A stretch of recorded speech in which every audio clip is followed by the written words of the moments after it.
जय झूलेलाल। अॼु मां तव्हांखे ॿुधाईंदसि कारकत महीने जी कथा जो अध्याय 25। हिन अध्याय खां पहले मां 24 अध्याय अपलोड करे चुकी आहियां। तव्हां हिन अध्याय खे ॿुधण खां पहले उहे 24 अध्याय ज़रूर ॿुधजो। अचो त ॿुधूं अध्याय 25। गोवर्धन पूजा ऐं अन्नकूट जो महात्म। नाठीअ जी पूजा। त सभई प्रेम सां चओ लक्ष्मी नारायण भगवान जी जय। श्री राधा दामोदर भगवान जी जय। श्री कृष्ण भगवान जी जय। राजा पृथु महर्षि नारद खां पुछण लॻो त हे मुनिराज, कृपा करे गोवर्धन पूजा जो महात्म ऐं अन्नकूट जो महात्म ॿुधाए कृतार्थ करियो। महर्षि नारद चवण लॻो त हे राजा, कतीअ सुदी एकम तिथिअ में अन्नकूट गोवर्धन जी पूजा कबी आहे।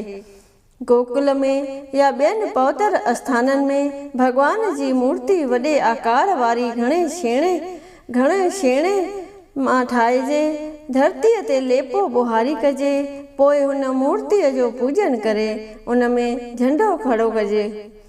उन्हीअ जे भरिसां विष्णुअ जो सिंहासन थापे हिन तरह स्तुति कजे। हे गोवर्धन, गोकुल जा रक्षक भगवान तोखे पंहिंजे पवित्र शीश ते खयो आहे, सो तूं मुंहिंजी पूजा अंगीकार कर। ईअं चई धूप दीप अचमन स्नान चंदन नैवेद्य अर्घ आसन आदिकनि साण उन गोवर्धन जी पूजा कजे। अनेक प्रकारनि जा फल फूल मेवा ऐं खंड गिहु मालपुड़ा पकवान गोवर्धन जे अॻितूं भेटा रखजनि। पहिरियां ई गणपति देवता खे मनाए शांति कर्म करे गोवर्धन जो पूजन कजे। वरी अन्नकूट खे नमस्कार करे ब्राह्मणनि खे भोजन खाराइजे। सॼे कुटुंब समेत पाण बि भोजन खाइजे। तंहिंखां पोइ गौ माता खे श्रंगारे उनखे घणो प्यार करे उनजी स्तुति कजे। हे गौ माता, तूं जो सॼे संसार खे पाले यज्ञनि लाइ गिहु ॾेई रही आहीं, सो तूं मुंहिंजनि पापनि खे नाश कर। हे माता, तूं मुंहिंजे अॻियां बि हुज पुठियां बि हुज ऐं मुंहिंजे हृदय में बि निवास कर। ईअं चई गऊअ जा सिंग हैड सां रंगे उनखे गुलनि जा हार पाए, वरी बैल जा सिंग बि हैड सां रंगे उनखे बि गुलनि जा हार पाए नैवेद्य ॾे। गौन जो पूजन अश्वमेध ऐं वाजपेय यज्ञनि सां किरोड़ गुणो वधीक फलदायक आहे।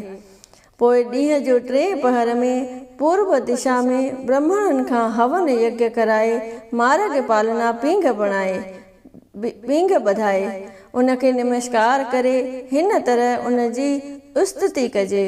हे मार्ग पालका, तूं अन्न धन लक्ष्मी ऐं ॿियनि सुखनि जी दाता आहीं। इहे प्रार्थना करे ब्राह्मण खत्री वैश्य शूद्र ऐं राजकुमार उन पींघे जे हेठां लंघनि। उहा पींघ सुंदर डभनि ऐं कखनि जी थींदी आहे, जा कंहिं बि दरख़्त जे मथे बार में ॿधबी आहे। हुन जे हेठां लंघण करे मनुष्य सदाई आरोगी रहंदो आहे। तंहिंखां पोइ उन पींघ खे हिक पासे उच्च वर्ण वारा राजपुत्र ऐं खत्री छिकनि, ॿिए पासे घटि वर्ण वारा जोर सां पाण ॾे छिकनि। जंहिं पासे उहा वधीक छिकजी वञे उनजी सॼो साल जय थींदी आहे।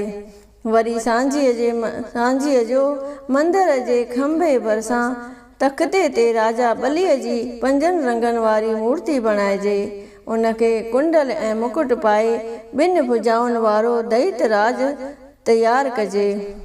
गृहस्थनि खे घुर्जे त पंहिंजे सॼे कुटुंब समेत उन्हीअ जी पूजा कनि, वास धूप कनि, फल फूल अखा चंदन धूप करे भेटाऊं चढ़ाइनि ऐं ब्राह्मणनि खे घणो यथाशक्ति दान ॾियनि।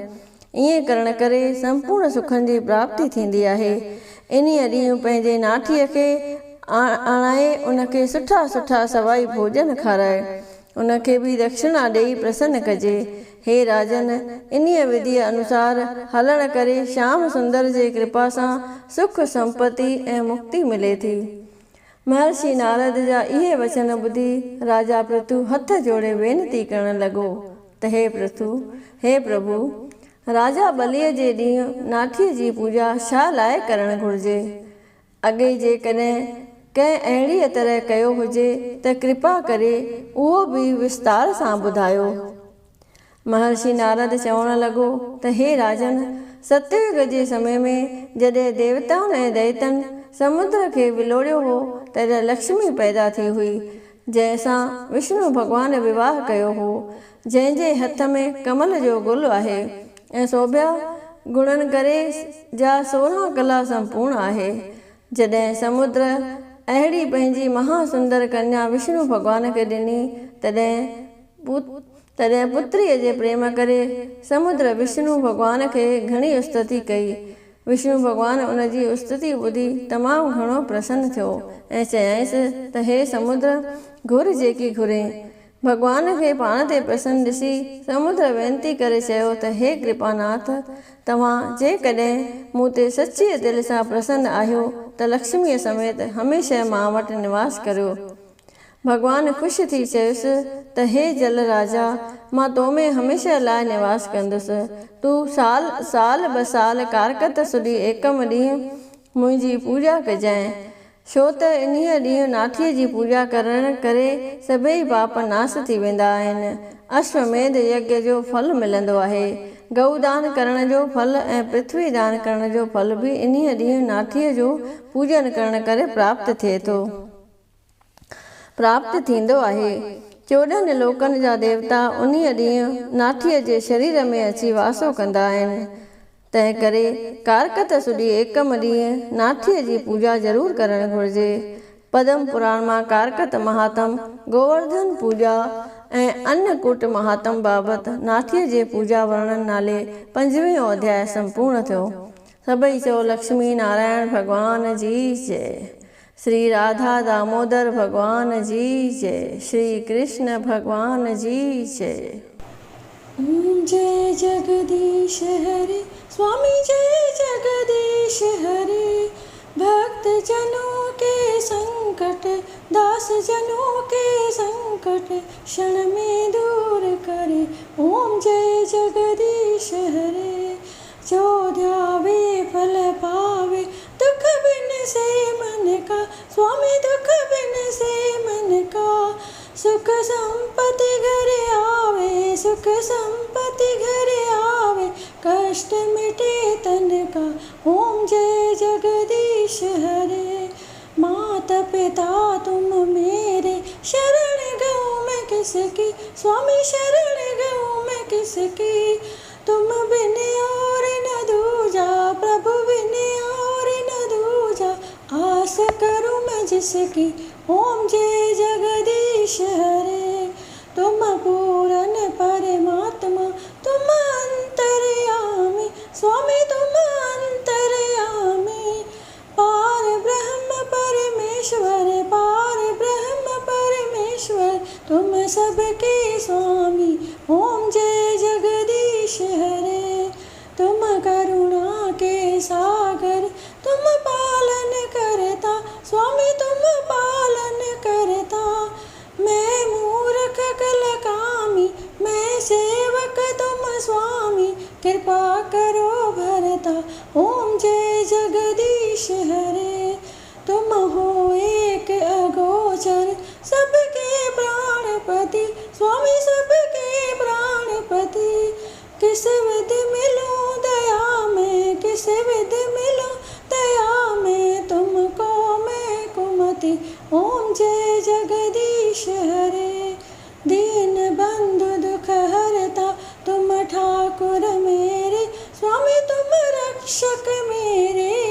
अपने हाथ उठाओ, अपने शरण बिठाओ। द्वार पड़ा तेरे। ओम जय जगदीश हरे। विषय विकार मिटाओ, पाप हरो देवा। स्वामी पाप हरो देवा। श्रद्धा भक्ति बढ़ाओ, प्रेमा भक्ति बढ़ाओ। संतन की सेवा। ओम जय जगदीश हरे। तन मन धन और संपत्ति सब कुछ है तेरा। स्वामी सब कुछ है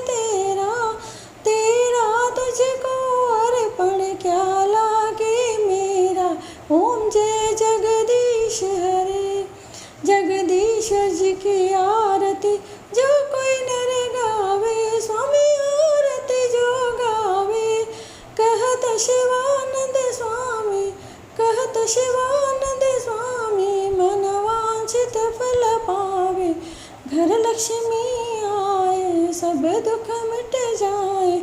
ओम जय जगदीश हरे, ओम जय जगदीश हरे, स्वामी जय जगदीश हरे।